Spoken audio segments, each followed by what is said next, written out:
নমস্কার বন্ধুরা, পম্পার ঘরোয়া রান্নায় আপনাদের সবাইকে স্বাগত। আজ আমি বানাবো কালো জিরে ফোড়ন দিয়ে শিঙি মাছের পাতলা ঝোল। তার জন্য আমি নিয়ে নিয়েছি 3 পিস শিঙি মাছ।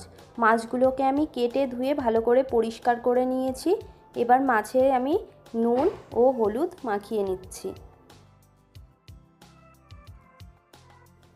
মাছগুলো আমি ভালো করে নুন হলুদ মাখিয়ে নিয়েছি।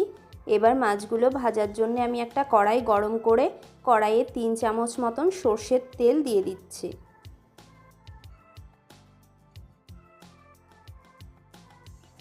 তেলটা ভালো করে গরম হয়ে গেলে আমি তেলের মধ্যে একে একে শিঙি মাছগুলো দিয়ে দিচ্ছি।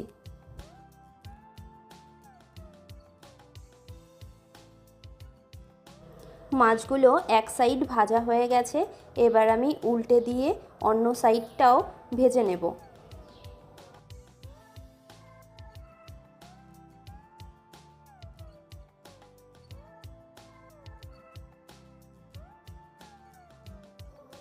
মাছগুলো ভাজা হয়ে গেছে, মাছগুলো এবার আমি তুলে নেব।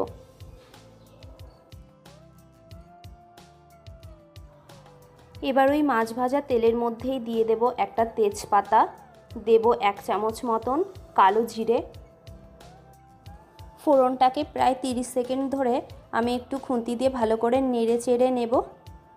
এবার দিয়ে দেব এর মধ্যে মিডিয়াম সাইজের একটা কুচানো টমেটো।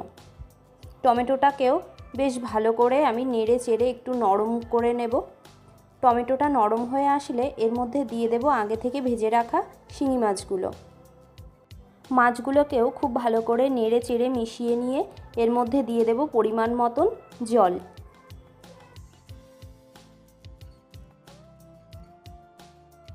সব কিছু ভালো করে একটু মিশিয়ে নেব। মিশিয়ে নেওয়া হয়ে গেলে এর মধ্যে দিয়ে দেব চেরা কাঁচা লঙ্কা, দিয়ে দেব স্বাদ মতন নুন ও পরিমাণ মতন হলুদ। আপনারা যে যেমন ঝাল খেতে পছন্দ করেন লঙ্কার পরিমাণটা সেই হিসাবেই দেবেন। এবার আমি প্রায় 5-6 মিনিট ঢাকা বন্ধ করে রান্না করে নেব। ঢাকা খুলে আমি আরও 2-3 মিনিট মতন ঝোলটাকে ভালো করে ফুটিয়ে নেব। তারপর দিয়ে দেব এর মধ্যে খানিকটা পরিমাণ কুচনো ধনেপাতা। ধনেপাতাটা ভালো করে মিশিয়ে নিলেই রেডি হয়ে যাবে শিঙি মাছের পাতলা ঝোল। রেসিপিটা কেমন লাগলো অবশ্যই কমেন্ট করে জানাবেন। ভালো লাগলে বন্ধুবান্ধব আত্মীয় স্বজনের সঙ্গে শেয়ার করতে ভুলবেন না কিন্তু। দেখা হবে অন্য কোনো রান্নার রেসিপি নিয়ে। ভালো থাকবেন, সুস্থ থাকবেন।